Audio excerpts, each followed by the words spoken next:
you guys haven't noticed already, I'm replacing these spark plugs on the Mercedes. I'm getting a little intermittent, like rough idle every once in a while. My fuel economy's kind of dropped, so I know I'm not getting a good spark. But I do want to give shout outs to one of the previous owners for doing quality maintenance items. So I got my parts from FCP Euro, and they give you a Bosch R6 plug. And what they used in here was, let's see if I can get it to focus, a Bosch R6 plug. And then they did actually replace these wires at one point with a Bosch unit. So the spark plug wires are also replaced with Bosch. But I have made in Germany Mercedes OEM. So it's going to be a little bit better, just because I believe it is. And I paid $240 for this. But what I got was also this fancy wrench that'll make taking some of them out easier. And I already showed it in the beginning, this really fancy swivel spark plug socket that has a super tight grip, like rubber piece in there to hold the plugs, which is why I was having such a hard time popping it down onto the spark plug. But I am going to take the new plug, pop it into there, and put it back.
As you can see, I've gotten most of the spark plugs out, but some of those rear ones that I said I'd struggle with, I am definitely struggling with.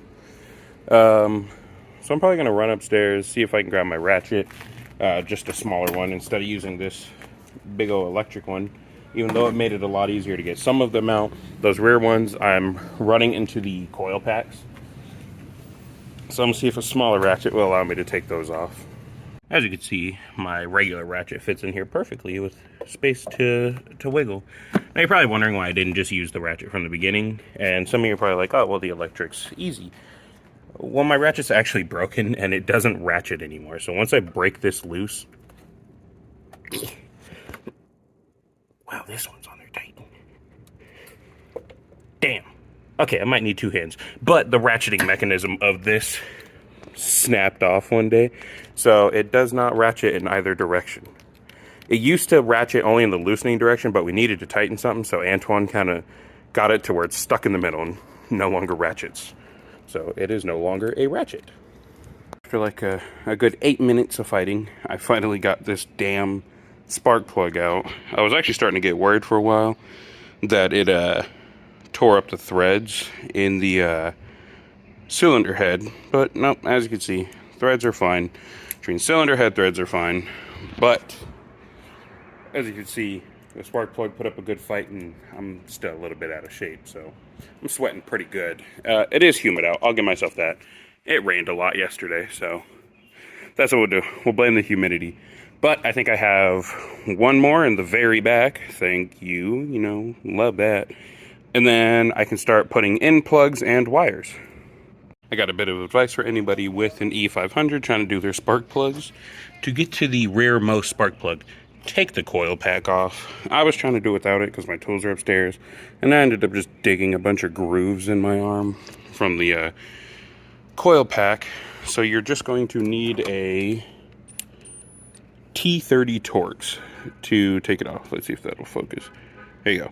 T30 Torx comes right off. It's one bolt. Don't be lazy, or at least if you're going to work on your car, bring all your tools down here. But I now got the tool onto the rear spark plug. Just going to grab my ratchet, loosen it up, and then unscrew it the rest of the way by hand, and I can put the other ones in. This side was definitely the harder side looking at it. This one, I'm just going to remove all the coils, and you have way more space to reach everything.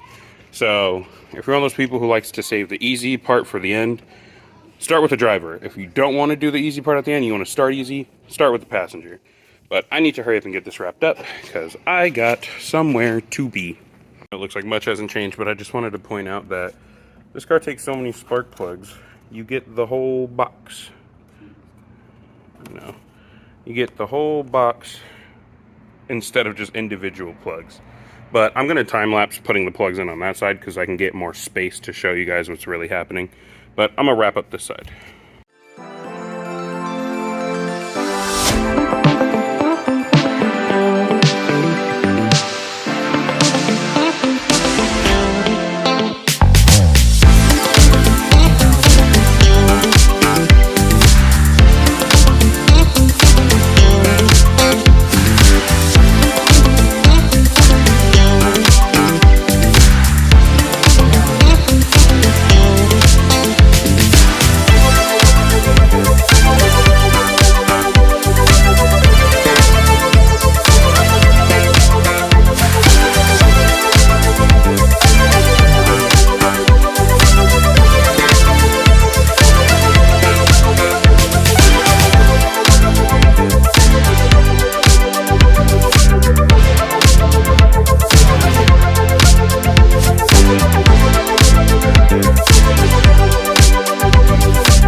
So I got all these spark plugs and wires replaced except for 2 wires. FCP here, I'm a touch disappointed. This wire and another one are supposed to be long. Some wires on this car are long, some are short. They sent me 2 too many shorts and too few longs. So a couple of the long ones I did have to reuse. Overall it's fine. These wires are in pretty good condition. And it's not like they're just cheap Amazon replacement wires, so I can live with it. Maybe I'll email FCP, see if they'll just send me the correct length. Here we go. Here's the other new one that's too short. Maybe they'll send me 2 of the correct length and I can replace them. They're luckily right up in front. But I'm going to give the car a test fire and see if it's idling better and if the startup is shorter, because usually it cranks a few too many times.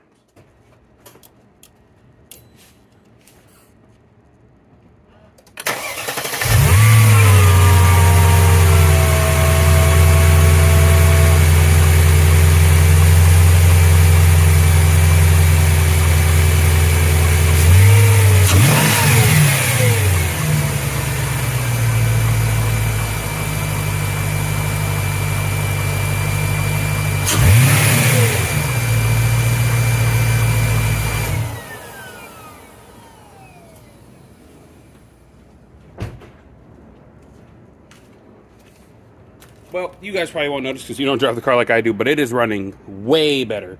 First off, the car's back to running so smooth.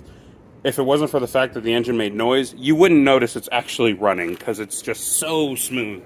Even though the motor mounts probably do need to be replaced. And it's revving when you blip the throttle, it revs up a lot better. Usually it has a quick little stumble before it actually gains an RPM.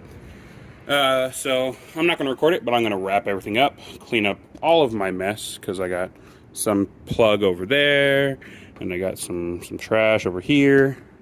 And then I got all the rest of this stuff to put back on. But I'm going to call that here. Not an exciting video by any means, but I do want to document what I do to this car, since it's going to be a car I keep a lot longer.